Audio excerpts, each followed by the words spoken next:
Hello, and welcome to the Narrowing Path, Walking the Spiritual Walk. My name is Stephen Ben Otterstein. Thank you for joining me again today as we do the chapter review for chapter 13 of the book I Was a Pagan by V.C. Kitchen. The book we did the actual reading out of was this one right here. Let's see if we can get it in focus. There we go. I Was a Pagan by V.C. Kitchen, 1934 printing. The one that we will be doing the review out of is right here, though. Okay, This Believing in False Gods, I Was a Pagan. It is a facsimile reprint of the actual book, and it goes page for page with the other one that I just read, and I can highlight this one. So I highly suggest you go ahead and get yourself one of these if you want to read, mark it up, highlight it, write in it. That's what I do. But it's a fantastic book, and it's been really great getting to go through this with you guys. So go ahead, give us a like on our Facebook page. We do have an Instagram. I've been updating sporadically here. Follow us on YouTube. I also am on Spotify and Apple Podcasts as well. So check us out there as well. So let's go ahead and get into this chapter. I say it like that because it was kind of a heavy chapter to go through, right? Especially here in the United States. Well, honestly, all over the world, there's so many elections that are happening and the political climate is so charged. So it was quite appropriate to be able to actually do this chapter. But it brought to light a couple of things that are interesting to me and that are still problems today. And this was written in 1934. So I find that very interesting. We're still human beings and we still haven't figured this thing out. So the chapter 13 title is called The Business of New Deals, in quotes. And the subtitle is Politics. So here we go. So, and it was interesting how he started it off, because he started it off with a phrase that so many people say today, which is the choosing between the lesser of two evils thing, which many have been saying for multiple election rounds. And it's been very divisive as to what's going on and who is friends with who. And it's deciding a lot of social dynamics and everything like that. A lot of friendships and family relationships have been and even romantic marriages have even split up over this political climate right now, which is insane to me. But it is what it is, I guess. But and he talks about how when he was in this state of mind, and he associates himself to the what can you do about it party, which so many people find themselves a part of these days. That just reserved to whatever. It's a it's all going to be the same anyway type of situation.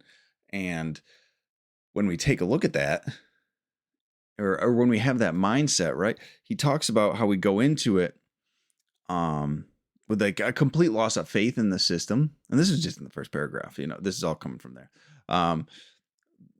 Complete almost loss of faith in the system. And then so we make decisions based on what's going to have the least impact on me, which is a very selfish and self-centered way to look at it. And you might say, well, of course, that's your political opinion. It's going to be selfish and self-centered. But reading this, he just brings up a great point, right? So we make a decision based on selfish ends rather than what is right. Now, I know that's where people's opinion will differ, is what they consider is right. And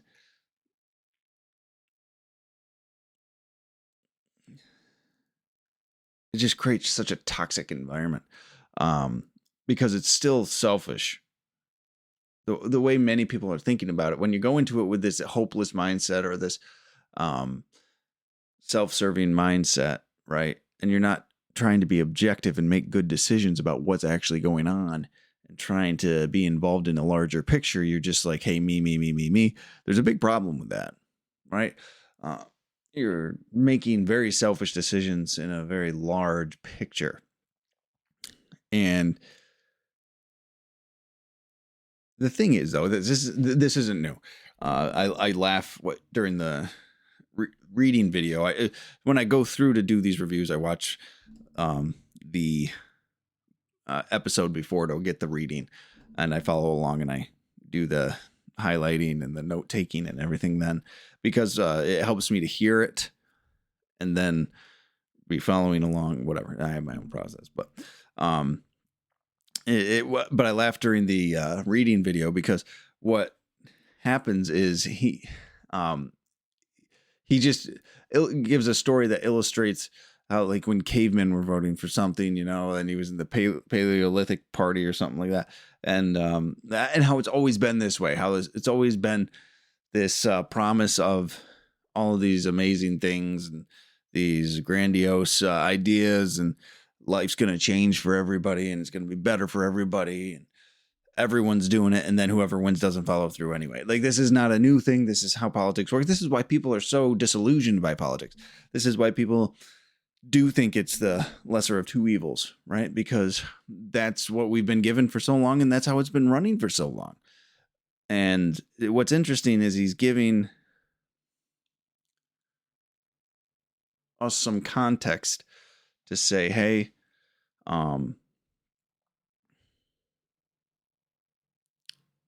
we don't need to necessarily beat ourselves up about this, but because it's been going on for a while, but we need to figure out a better way to do it too, right? Like, there's only so many excuses we can make. When we continue to advance as a society, we need to figure out better ways to do everything.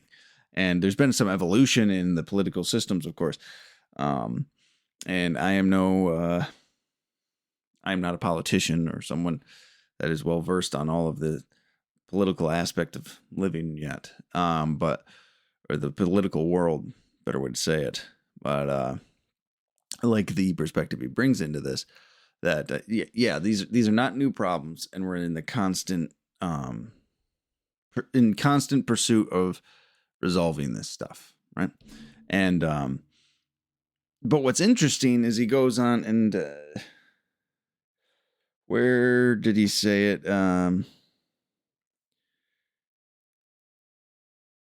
Okay. It wasn't in this section, actually. But he goes on to talk about, like, give some examples. But the first one he gave was Moses, and then he brings into this brings into the frame that even a people led by a godly, God-inspired person still were not God followers themselves, right? So they therefore screwed things up for 40 years right on the edge of the promised land, I think is what he said, right? 40 years in the wilderness in consequence. Moses was a guided leader who did not have guided followers. And that's a perspective I didn't even consider, right? Like, people want to have maybe leaders with a certain faith or a faith at all, just for a guide in morality, maybe. And what we need to realize is that's great. But if we don't have people of the same mindset to follow, it's going to fall on deaf ears. Nothing will change with that, because people are still going to be selfish and demanding that even a God-inspired leader cater to the selfish whims. And that's an interesting perspective to take. And he goes on and he talks about this with Abraham Lincoln, how they embraced took the government of, by, and for the people, but forgot that Abraham Lincoln said, under God, new birth under God. So it's been there has been leaders that have been God inspired, or leaders that have been of that of a Christian orientation, or throughout the ages, different religious orientations, right? And but the people didn't follow, because the people were still being selfish about it. So when you consider that, it's quite new dimension to bring into it, because when you bring into the fact that the people need to be willing to follow in the direction that God is taking us, and not just what serves their own selfish interests, it gets a little bit more complicated. It gets got some more dimensionality to it. It's got some more depth to the argument, or depth to the problem, let's say, or the circumstance. So I'm going to go ahead and read kind of where he sums up the problem, I guess. This is on the bottom of page 188. It's in the middle of the second paragraph. We're going to start, and it says, "We can see now, however, that any kind of national or world recovery depends on cooperation between men." Okay, pretty straightforward. And cooperation without Christ is usually dominated by self-interest. So there's problem truly identified, I think. As soon as it begins to involve any real self-sacrifice, right? As soon as we are personally affected and we have to give something up, and he gives this example, as soon, let us say, as a businessman sees that subscribing to a code is beginning to benefit his competitors more than himself, that particular attempt at cooperation winds up with a bang, meaning it fails, right? It will just fail out. And you might ask why? Well, because people don't like to lose, right? People don't want to get beat. People don't want to look weak. People don't want to feel taken advantage of, right?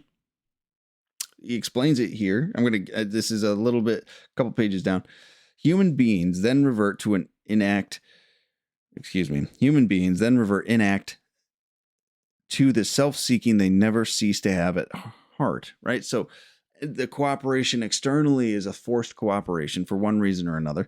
And then when it's over, the threats addressed or the common cause is nullified, then they go back to the selfishness that's still in their heart, right?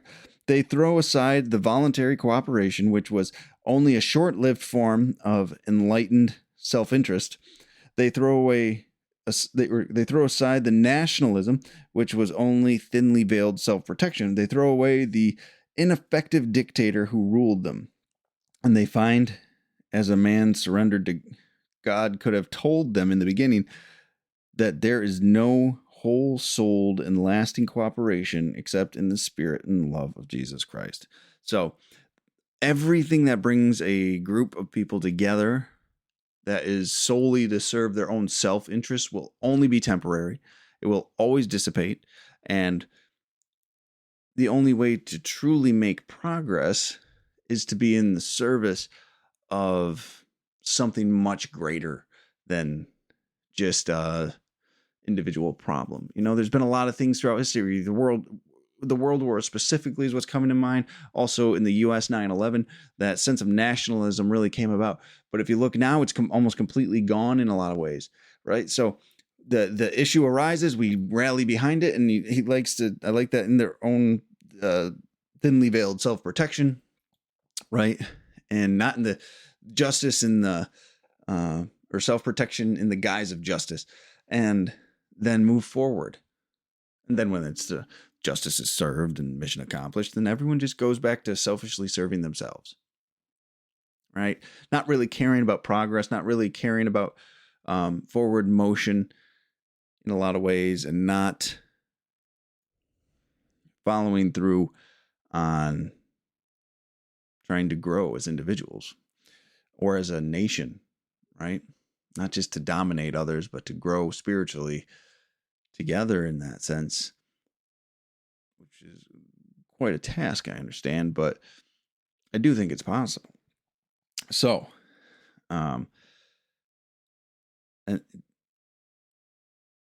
these times of camaraderie are almost always short-lived, and so he's identified this problem. It's just always selfishness being served in the political arena. So let's talk about that. Let's continue on past that last line I read about accepting the spirit and love of Jesus Christ, right? Because that's not for their own selfish interests. It's to do the right thing out of a sense of love for the God of your understanding. And he will use Jesus Christ a couple of times in this reading. In this book, it's very heavily Christian, and I understand that. But please don't let that turn your ears off. Don't let that prejudice yourself against it. This is a lot of good information. So remember to just bring in the God of your understanding, the practice of your own personal religion of your choosing. So let's read this last part, though. A personal recovery act beginning with a surrender of self-will and continuing through all phases of self-sacrifice, I like that, all phases of self-sacrifice, is the only act which can lead to an absolute theocracy, a government with a God-appointed and God-guided leadership, and a nation of God-guided followers all down the line. Now, excuse that. Didn't mean that to happen. First part, really like sacrificing self. Well, this is a personal journey. We got to get down the base level here, right? We have to be, as individuals, take personal responsibility to follow the will of God in our lives, to actually execute on these principles, on these virtues, and be moving forward. And then when you change the bottom, when you grow in this spirituality at the roots level, it will automatically translate up as more and more do it, right? So that's what he's saying here. He says some stuff that has been commonly associated with some pretty scary people, right? That are pretty scary circumstances. A theocracy, God-appointed and God-guided leadership, and a nation of God-guided followers, right? That dictators claim the title of God-appointed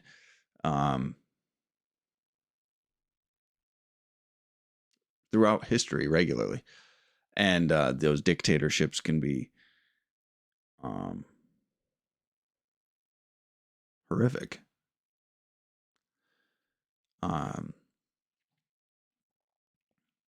this is something that causes a lot of hesitation, I'm sure, in some. We go on to talk about what he means by that later on, thankfully.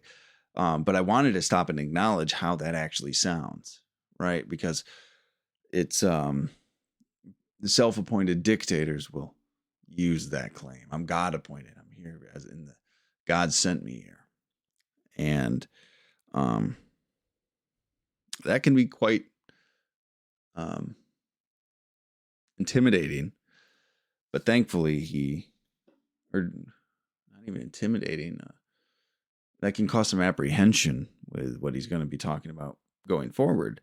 But the reality of it is as we dig into this whole thing, we'll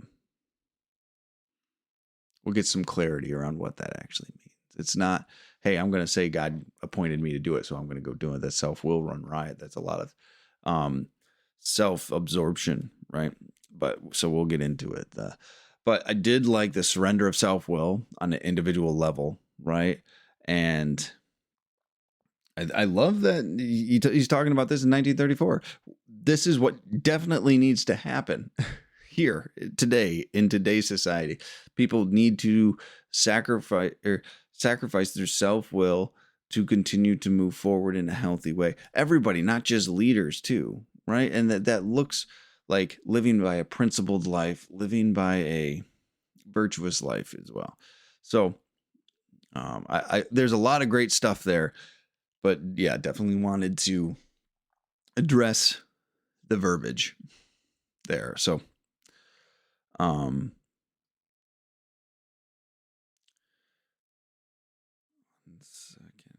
I'm lost in my notes. I'm referencing my notes right now. Excuse me, everybody. So then he goes into, okay.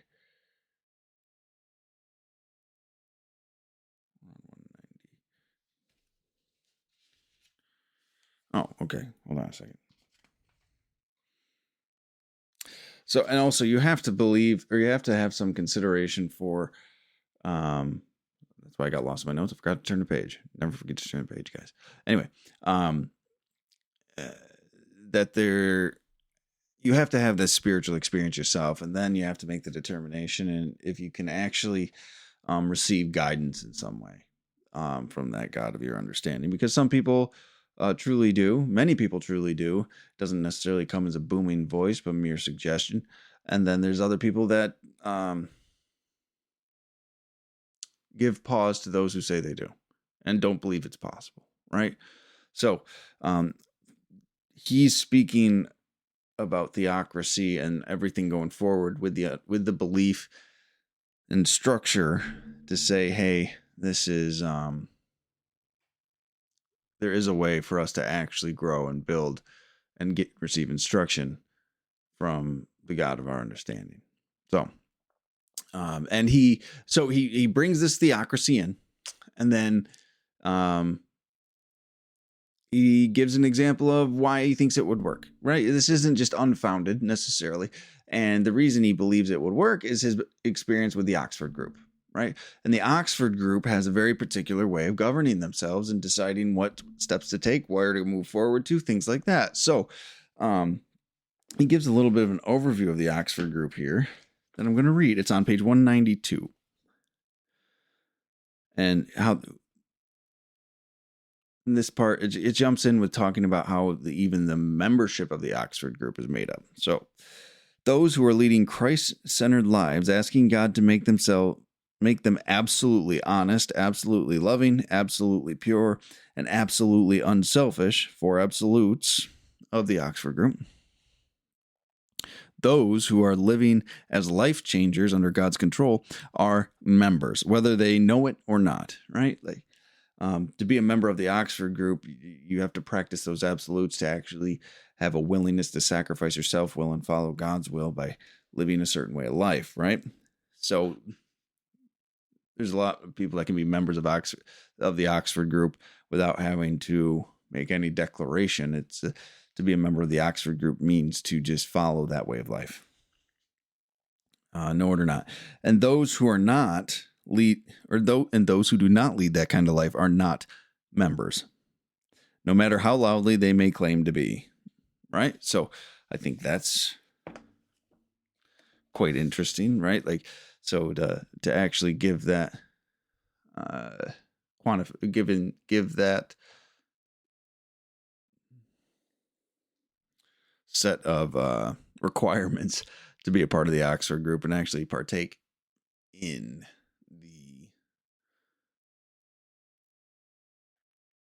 the business of the Oxford group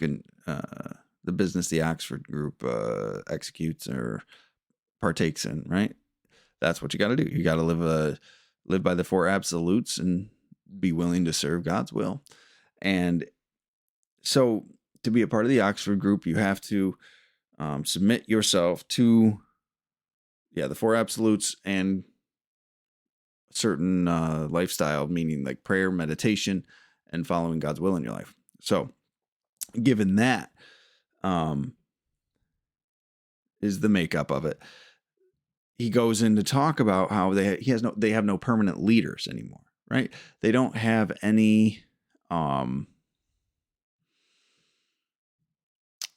specific figureheads, right? And he talks about how the leadership can change day to day, right? Depending on what tasks need to be done and who gets appointed for those tasks can change. And somebody that's leading a major meeting or a major project today can tomorrow be opening windows. And what's awesome is he gives an actual example of this. He talks about a guy named Frank Buckman. Frank Buckman. Let me enunciate that and make sure you could get it. It's Buckman. And who was the founder of the Oxford group. So he's somebody that exemplifies this ideal and this way of life, right? And he actually wrote a book called Remaking the World. And the Oxford group actually, from my understanding, got renamed to the Moral Rearmament Group. I don't think it was called group, but something like that. So, but a book called Remaking the World by Frank Buckman. I have the book. I have not read the book. Actually, it's this one right there that's tipped over. Let me see. I'm looking at the video. Down, right. There. So anyway, not that matters. But so I've got the actual book. And I plan on reading it at some point. Maybe that'll be one we do cover on here if I like it.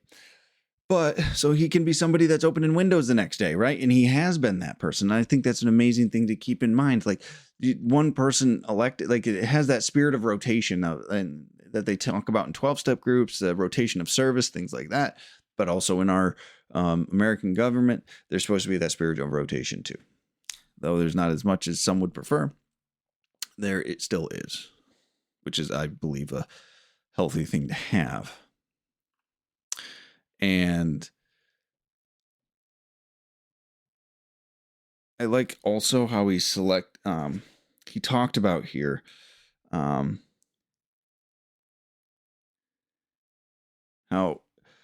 sometimes the leader that gets selected is not the one that, or the leader that gets selected is the one that's right for the job, or by either supremely qualified or is the one that needs the growth for that job, right? So meaning, hey, this person needs to do it so he can grow and get the skill set he needs, right? Those types of things.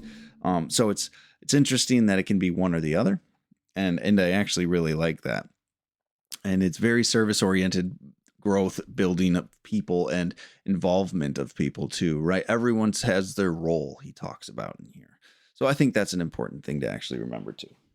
So I also want to just point this part out because this is a part we've lost in our own politics today. And he makes it a point to say that they don't backbite each other. They don't call out each other's deficiencies, which is not a principle that's practiced at all today. This is on page 193 at the bottom. Similarly, God is our only judge. To tell another man what is the matter with him is, as God has shown us, worse than useless. Worse than useless. Isn't that amazing? Like everyone today thinks that it's their prerogative and their priority to go tell someone about themselves, and it's really not. It's really not. We merely incur his resentment, expressed or suppressed, and accomplish nothing. When we're sitting here pointing fingers, wagging fingers, and talking about each other's character, nothing gets done. When we sit in quiet time, however, and let God tell us of our sins, we are not only convicted by his judgment, but moved to do something about it. Okay, so the reason that they can practice this is because everybody is living this way of life by the four absolutes. So if somebody has an error in behavior, it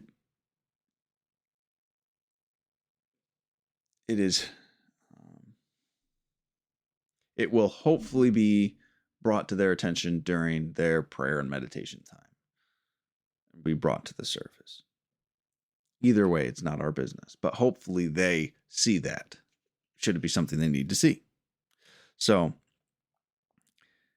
just as mine are mine to look at too, right? Like this isn't a pointing fingers. I have to look at my own conduct. I have to look at my own behavior. If you're a 12-step person, this is 10, 11, 12, all wrapped into this actually, because this is constant inventory. This is prayer and meditation. This is service. This is practicing the principles everywhere, right? Like this is 10, 11, and 12 work at its finest, we're going to say, going into the political realm. So, yeah, I just wanted to make sure I pointed that out, brought that in there. I needed that reminder as well. So now getting to the point here, he starts talking about how this election works. This selection more is a better way to say it, and how a leader is selected. And it's through, so when you have a practice of a people having private prayer and meditation and to set their day correctly, practicing principles, and then they all meet together, what he says they would do is they would have a group meditation, really is what it is. And then they would ask God to guide their thoughts and their actions regarding a certain suggestion that it is. It could be whatever they needed guidance on, selection of a leader, selection, or the how to address a project, how to help somebody, how to what's the perspective we need to take on political issues, things like that. They would actually ask that in a group meditation, and then they would have a discussion about what people actually received and kind of piece it together that way, right? So I find that very interesting that they would actually do it that way. So they would concentrate on principles, and they would meditate on the situations and then have the discussion. So it's a elected person, but through what would be called a collective conscious, meditative conscience, right? Everyone gets to vocalize what was brought up for them in meditation. Kind of a very interesting, unique, and beautiful thing to consider, because I'm a true believer in meditation and the power of it. So to have a group meditation focused on a single principle of action, quite a power. I'm sure those were quite powerful rooms to be in, actually. And so he starts really kind of talking about all this selection process, and he says something that I think is very important. He does point out that everybody has a purpose that's participating in that project, that's actually involved in the Oxford group, right? It's important to know that every position in a place of service is an important one.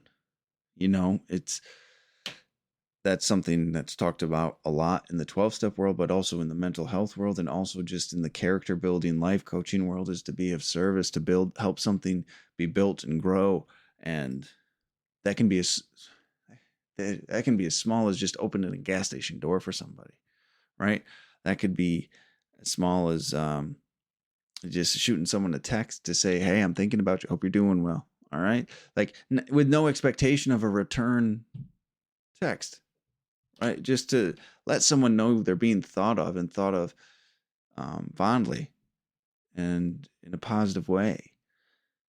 That's a blessing, actually, right? So service covers so much, and it's all so important, right? Some positions might be designated as more important by our society and our opinions, but we need to make sure that it's not our opinion of the importance of a place of service doesn't really matter in the grand scheme of things. It's the service itself that we really need to take into consideration as being important, not what kind of service. So he gives all of this as an example to really show, or to really try to illustrate, why he thinks this type of selection would be something that our government today and our political dynamic today could function off of, right? So this isn't the normal type of theocracy that we've seen happen, or the dictatorships that we've seen self-appointed. So this is something that's collectively decided upon by the group of people involved, and then is only ever temporary for that specific instance of leadership needed. It is not a default permanent role. This is just all based on the group conscious of that time. And yes, of course, there can be selfishness that gets involved. There can be misalignment that can happen. But that's why it's important that from the ground up, this needs to be a personal sacrifice of self-will for this growth, right? There's a lot that has to go in before we get to this point. But he's saying this would be the best way to actually get a true and healthy functioning society with growth and positivity available to all involved. And I think he might be onto something. We aren't anywhere close to that. It's something that I think we need to continue to pursue today, but we might be getting closer. Getting closer. I wanted to bring in another thing. He used the word followership as well. There's a lot of places that use the term fellowship for the group of people that is associated, but he used the word followership, and I really enjoyed that because it's a little bit different, and it implies that they are following something greater than themselves, the God of their understanding. If you're in a certain affiliation to that group and the building up and the growth of that group, right? So it's a followership, a group of people with the same goals and intentions, with the same practices. And I think that's great. So, but yeah, there's this great quote that I wanted to read.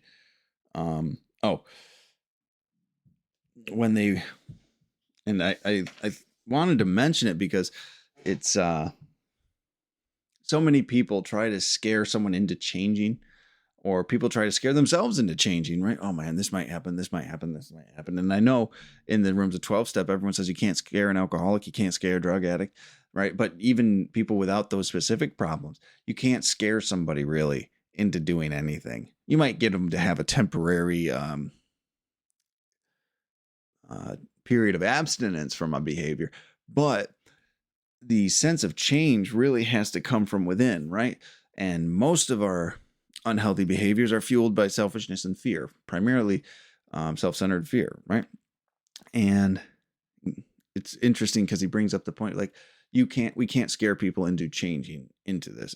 It doesn't work that way. It has to be a loving thing. And the quote that he put in here is, can one fear be used to cancel out another? Can the devil, as Jesus said, be used to drive out the devil, right? Like, you can't, negative, it can never be used to combat negative. The only way you can combat that negativity is with positivity and love and an invitation to change. And when you do that, it can actually take a fully rooted and holistic change rather than just someone abstaining from a behavior.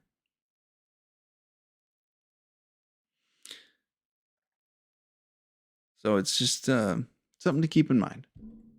Something to keep in mind as we go forward. And for those of us that want to actually, hopefully, grow enough personally to help others grow personally too. That's why I do this, is to hopefully share that journey with you guys and my understandings and the growth I'm I'm encountering as I go through this book too again, right? This is, I'm finding more stuff and more things that are helping me get clarity as well. So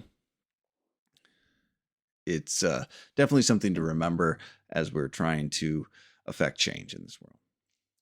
And then he goes on a little bit about how Congress is a group of elected representatives, but it's not God's will that's represented. It's human beings' will. So it's all, like in the US, it's the entire government is represented to provide the most effect on a selfish and self-centered will, which is kind of true. At one point, I think it was much more Christian oriented, much more God centered and God oriented, but today it is not. It's much more a selfish and self-centered government. I do believe it can be lifted back up and maybe realigned. But that, again, is going to come at a realignment of the people, not, it won't start from the top down. It has to start from the bottom up, everybody. We got to get better on this. So he was talking about that, and he goes into how this group has already started to affect this change, right? He talks about the continents that's on. He's talked about the government officials and the people in high places that have actually had these spiritual awakenings and are practicing this way of life, and how they're actually having an impact in certain ways. And how he talks about New Zealand and South Africa and England and all of these international conferences and these government conferences, and that it's possible to actually have these change, right? And it can have an impact. I feel like the 2 world wars really changed our course in the spirituality realm. I've been thinking that for a while. And kind of bottomed us out in the God reliance, just because of the amount of death that happened. And people became fearful and self-centered and selfish and wanted to protect themselves, which is understandable. It's a world war why that thinking would come about. But I do think we were derailed from beginning to institute a more God-centered lifestyle, God-centered world economy, world political forum. So, but it isn't hopeless. It's not hopeless. It can happen. It's happened before where it started to work. It can happen again. It just takes the people getting involved with this whole thing. So, it's definitely not hopeless, but because there's something we can do as individuals. We can lift ourselves up. We can have that sacrifice of self-will and have these spiritual experiences and actually try the best of our ability to live a God-centered lifestyle. And then we bring that into the rest of the world after we've done that, right? So I'm going to read this last thing from page 200. It becomes very clear, therefore, that you and I can do what you and I can do about rotten politics, about national recovery, and about threatened revolution. It is the very thing that members of the Oxford group are doing. We can, in other words, surrender our wills to God and get ourselves right with Him. God then can use us to win others to Christ, and Christ can confer citizenship on ever-increasing numbers in the kingdom of God. It is a matter not of getting votes, but of winning men. It is not a problem. It is a problem not of electioneering, but of evangelism. So, it starts with the individuals. It starts with us changing. It starts with our willingness to live differently. And through that change of ourselves, others are attracted to it.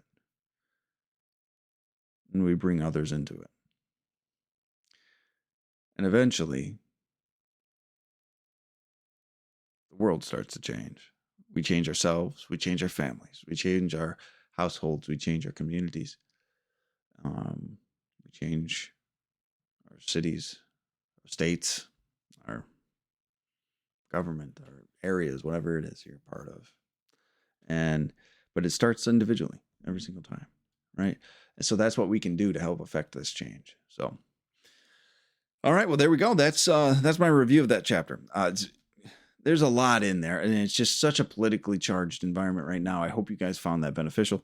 I know I did, just to know that we're not crazy, and these are problems we've been trying to fix for a long time, and it's we're working towards it. I think we really are working towards it. So I appreciate y'all. Again, give us a like, give us a subscribe, go to our Facebook page, Spotify, whatever you'd like to follow us on. We'd appreciate it. Thank you for the support that you constantly give this channel. And the next chapter reading is Chapter 14, This Business of Remaking the World.